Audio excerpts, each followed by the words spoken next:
Welcome to another edition of Ryan and Pine Show's The Basement Gamer, where I, Mitch Anderson, is going to play some video games in his basement. Today we're obviously still playing NHL Stanley Cup for the Super Nintendo. There's the credits. So I'm playing the New York Islanders a full season. I'm not going to show you every game, but we're going to play a full season, and every time I come up to a team, we're going to talk about that team and what's going on right now. So let's cue this up. I've gotten a little bit better. I know what the buttons are, or at least I think I do. So see, Game 9, some of the stats, players, numbers. We all know I'm not really good with the player numbers, but I'll get there eventually. 77, Pierre Turgeon. That's about all I know. 16, Pat LaFond. No, he's playing on another team that we're going to get to just now. So here I am. The Islanders are 2-3-3 with 7 points. Not doing so well in the Atlantic Division. Yeah, the Islanders in the Atlantic Division. So today's game is against the Buffalo Sabres from 1993. And I say that because the Buffalo Sabres from 1993 were a darn good hockey team. If you recall, they had one Dale Howardchuk, they had Alex McGillney, they had, what was his name? Dominik Hasek. They also had Grand Fuhr stinking up the place, but, you know, whatever. Come on, like, I'm getting distracted here already, and they're already peppering me. So anyways, they're a good team, and obviously they're going to be a good team here against me. If I could just figure out exactly what the heck I'm doing. Pass it! See, I panicked. Oh, maybe. Yeah, no, I panicked. Oh my god. Grand Fuhr must be in nets. I forgot to check their numbers. So I say Grand Fuhr was bad because, well, he is obviously a Hall of Fame player, but as you may recall in some of our other podcasts, we've talked about Hall of Famers and how Grand Fuhr was just kind of one of those guys along for the ride with the Oilers. And kind of the same thing with these Buffalo Sabres. So the Sabres, that year, I wrote down the records here, went, where did I write it down? 43, 32, and 9 for 95 points, finishing 4th in their division. The Islanders fared a little bit worse. Oh, I went right into them. We're a little bit worse than that, but they were pretty good. Thanks to Dominik Hasek and not thanks to A1 Grand Fuhr, who put up a 883 save percentage and a 368 goals against average. Now that sounds bad, or it doesn't sound great, but it sounds even worse when you compare what Dominik Hasek did that very same year. I'm going to get to that in a second. That was bad. I'm trying to get a goal here, and I can't score with this game unless I cheat or I use like kind of a trick method where I try to loop the puck over the goalkeeper. Don't worry, I'll get to Hasek's record in a second here. I just want to focus a bit here. Slap! Come on! See, that's just awful. 31 is Grand Fuhr, number 31. I made sure to look up the numbers because I wanted to see who they had in nets, and Grand Fuhr is indeed in nets for the Buffalo Sabres right now, which bodes well for me if they used his stats. And if they didn't, well then it does not bode well for me at all. Oh god, I can't line this up. I keep trying to loop the keeper by hitting the X button. I don't want to do oh god! The trick of where you loop it, you shoot it over the glass behind the keeper and it bounces back in front of you, and you have a wide open net because he goes behind the net to play it. Did I just hit a guy and bounce off of him? How is that even a thing? I thought the second you hit someone, that was it, they're done. There we go. Come on, line it up. No. Period over. Finally a good period. 6 shots, 8-6, not great. So second period, we'll talk about Dominik Hasek and his record here. 4 shots for number 27, whoever the heck he is. It's not Anders Lee. This game was in 1993. I'm a poet who didn't know it. Okay, here we go. Period number 2. When we get to talk about Dominik Hasek, I'm going to play line 2, because I played line 1 the entire time there. So, Hasek in 1993 put up amazing numbers for the Sabres. He had, here we go, a 930 save percentage and a 195 goals against average in 1990 stinking 3. That's crazy. And just to kind of put some context into that, it's not like he was some young upstart with all kinds of momentum behind him. He was still young-ish, but like he was only 2 years younger than Grand Fuhr at the time. Grand Fuhr was 31 in 93-94. Hasek, 29. So yes, he's still in his 20s, but like he wasn't some spring chicken here. Putting up what even today, in today's standard, that would be amazing when goaltending has made leaps and bounds, even from 1993. So that's impressive in and of itself, of just what he was able to do for these Buffalo Sabres at that period in hockey. It's insane. We forget about how dominant he was. Well, we don't forget it. We don't have the numbers to kind of contextualize that. And that in and of itself, those numbers, a .930 save percentage and a .195 goals against average and 93 should do exactly that, to tell you just how good of a goaltender he was. Because at that point, he wasn't a Hall of Fame goaltender, neither was Fuhr. Fuhr would eventually become a Hall of Fame goaltender, but as we all know, he didn't necessarily deserve it on his own merit. He played on fantastic teams, but he never had fantastic stats on those fantastic teams. Right? Like, he never...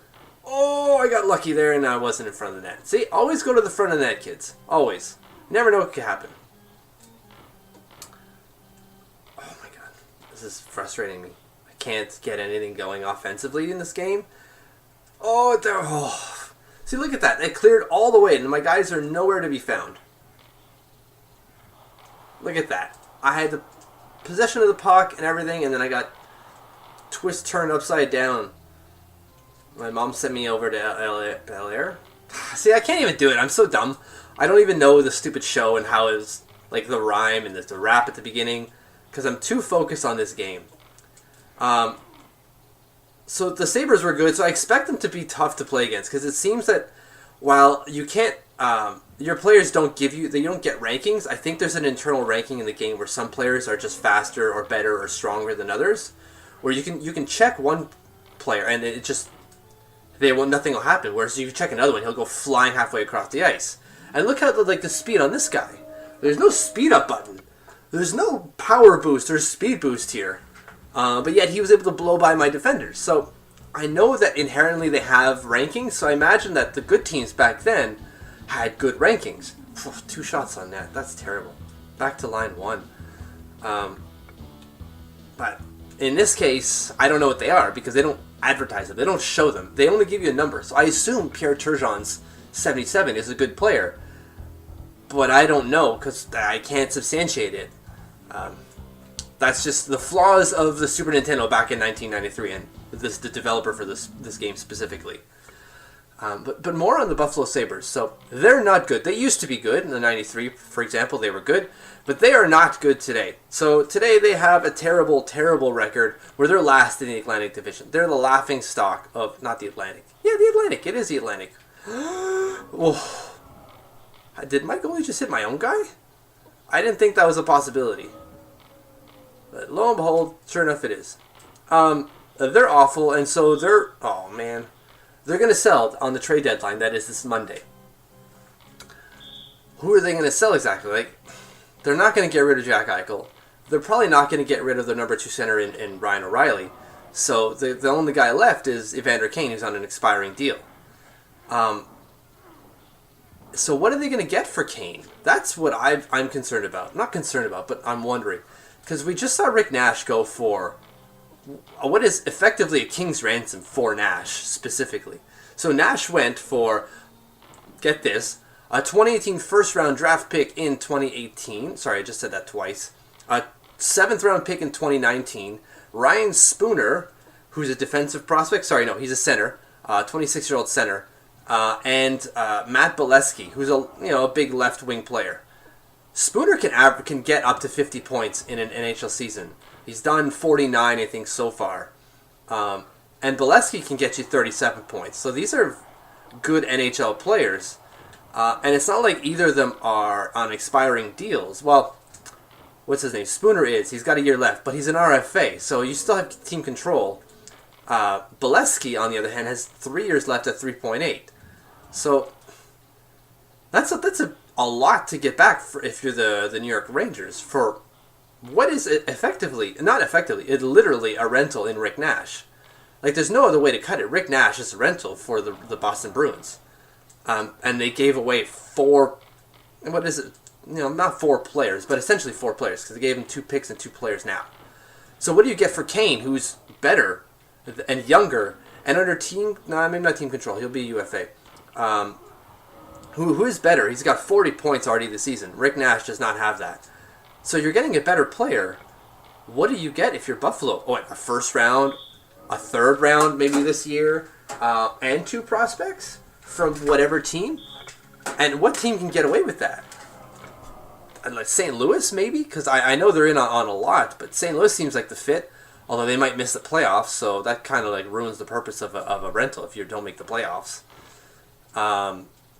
So what's left? He's probably not going to stay. Well, I guess he could stay in the Eastern.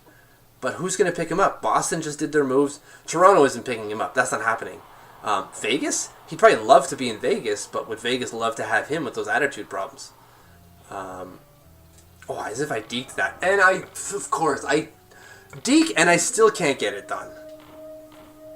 Oh my god, that was awful. They have 21 shots against to my 12. So if you're Buffalo, what do you clearly tried to sell Evander Kane, but I don't imagine the list of suitors is quite long. And especially at the prices of the market, when we just saw Rick Nash go for what I just said, 4 pieces. Who's got 4 pieces to give up for a year of Evander Kane? Not a lot of teams, because again, he comes with that baggage. So a lot of teams have to first figure out, are they okay with the baggage? And then are they okay with giving up what is 4 pieces at the least for all that baggage? And it's not like he's played in the playoffs ever, so he's an unknown quantity when it comes to the playoffs. So the Buffalo Sabres might be stuck with this guy on the roster as he goes into UFA. It's not what they wanted, that's for sure. Can I score here? No, I can't because I was facing the wrong way. So it might not get any better for the Buffalo Sabres. Now, if they can trade him and find a suitor, sure. I just don't know who will. The New Jersey Devils have made their moves. The Washington Capitals probably aren't going to do that kind of movement. If anything, they're going to need help on the back end again. So then we're looking into the West. San Jose, maybe, but do they have 4 picks to give up that for him? I just don't see it happening. But, who knows? What do you think? What do you think Evander Kane goes for at the trade deadline? Oh, God, I almost did it. That was the cheat. I almost cheated in overtime. After saying I wouldn't, I almost did it anyways.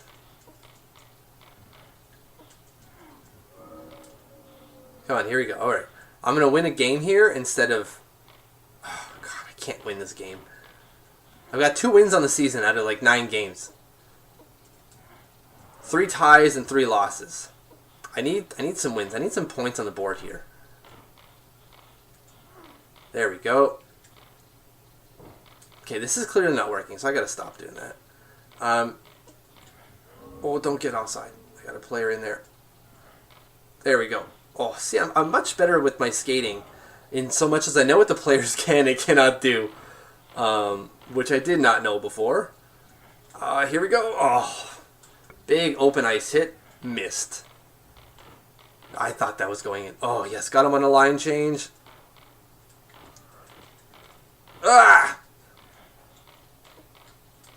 So yeah, you can change lines in the middle of the game. I just choose not to. Fatigue seems to be a thing.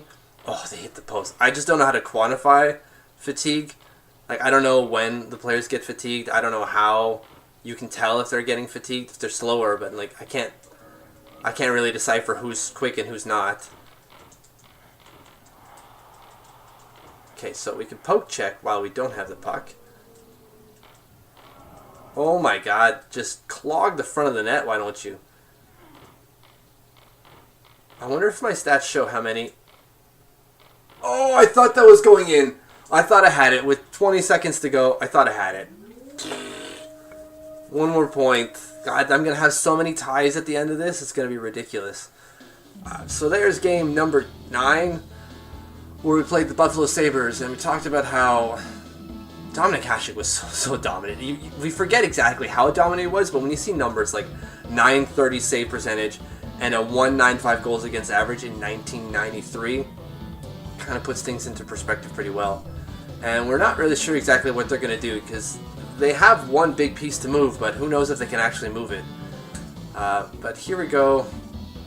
save and continue, and then we can see my stats for the year. There's the rankings. I have 8 points. I'm falling further back of everyone in the Atlantic Division. But that was another episode of The Basement Gamer where we play NHL Stanley Cup and we talk about the Buffalo Sabres. Tune in next time for when we talk about the, who knows, I'm going to play a few more games. So, see you next time, everyone.